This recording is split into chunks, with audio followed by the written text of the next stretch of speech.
Hey Facebook, it's Kevin at the Way of the Brush, and today I'm going to be working on highlighting this Wolverine that I've got here. I've already been working on the red, and this is my first video with a new setup, so this will be a little bit of a learning experience for me. I'm going to go over how I do a little bit of two-brush blending and some edge highlighting on this mech. I use just cheap plastic palettes that you can get at the art store. And here you can see the gray that I've already started mixing. It is 3 parts scale color field gray, a drop of Reaper Nightshade purple, and then a little bit of Vallejo model color green gray to kind of bring up a little bit of the highlight. I've added some water already. I use a lot of Vallejo acrylic glaze medium. Either if I'm going to work on a glaze or if I'm using it for two-brush blending. It thins the paint nicely and slows the drying time, and I've had good success with that. Give that a mix. And you can see on my finger here, that's about the consistency I want. This isn't quite thin enough for glazing, but this is great for two-brush blending, which is what I'll be doing today. Along with some edge highlighting. And I'm not going to do the whole miniature on video. I'll just work on one part so you can see. The lighting isn't super great, and I'm not used to painting through a camera, so we'll work on this. You get some brush. This is a detail brush. I use Winsor & Newton University. I use the white acrylic brush bristles. I like how they clean very well. And again, I've got about this much paint on the brush, so very little. You find an edge, so work on the shoulder pad here. And you start just by painting where the highlights should go. And notice there's not a whole lot of paint on there. I'll clean my brush off, and then I'll kind of feather that highlight along to try and make the transition look less. And I'll do that on various parts of the model. One coat doesn't really saturate very well, especially since I've shaded this model already.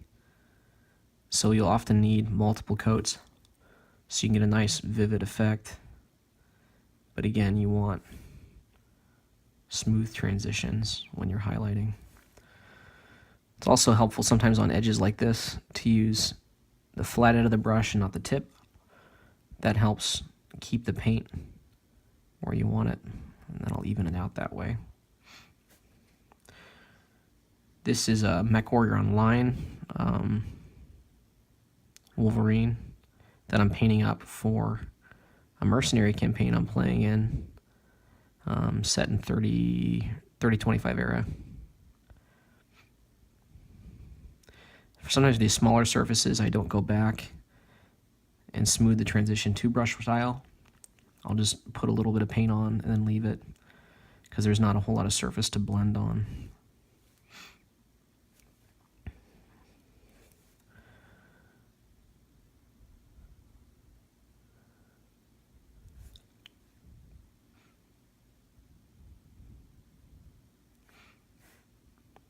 And again, when you're doing this, you want to think through the process. You want to think of where's your light going to hit.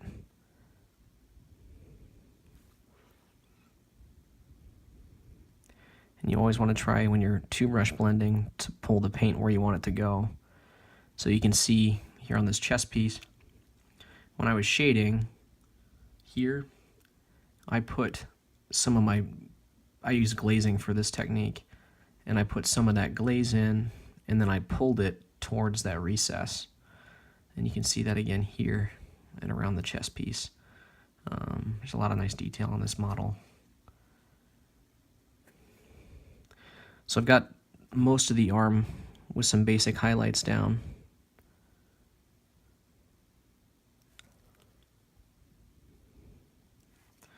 So now that's the first coat.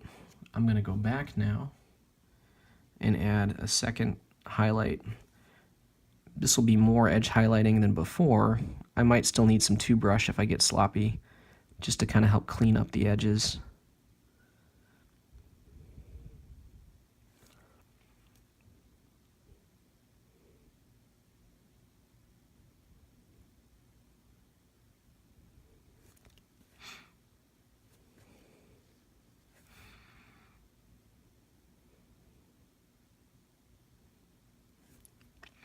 I'm just doing simple lighting in this mech. I'm imagining the light coming up from above, maybe slightly off to my right, because I'm right-handed and that's the lazy way to do it.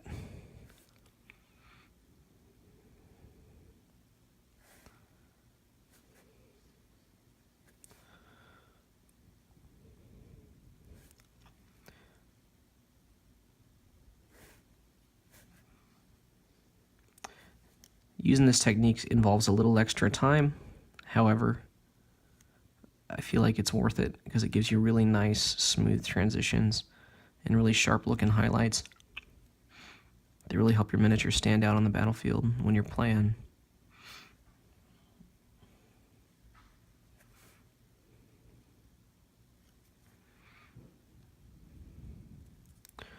Some areas that I'm omitting on this are I'm going to go back and paint a different color, either metallic or a green color. So I've sort of planned ahead. I'm not going to spend time blending and highlighting an area that I'm going to paint over later with a different color.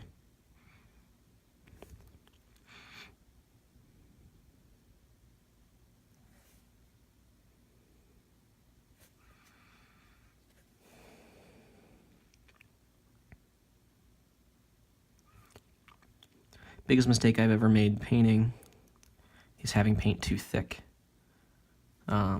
Thick paint obscures detail, and it's very challenging to get nice smooth transitions with that. I've played around with using a wet palette before. I really like this method. The paint stays wet often, and I've just had a hard time getting wet palette down well. These kind of palettes are cheap. They're easy to clean, and they work really well. So there's the arm on this Wolverine. And again, I'm sorry the lighting's not so great. I've already highlighted the red. Here's a comparison of a miniature in the same color scheme that hasn't had any highlighting or shading done yet. It looks a lot more flat. The Wolverine has a brighter, more vibrant red on it compared to the Archer here on the right side of the screen. As always, feel free to post any comments or questions. If there's a certain technique you see that I do that you'd like a tutorial on, go ahead and drop me a comment or send me a message. Thanks for watching, guys.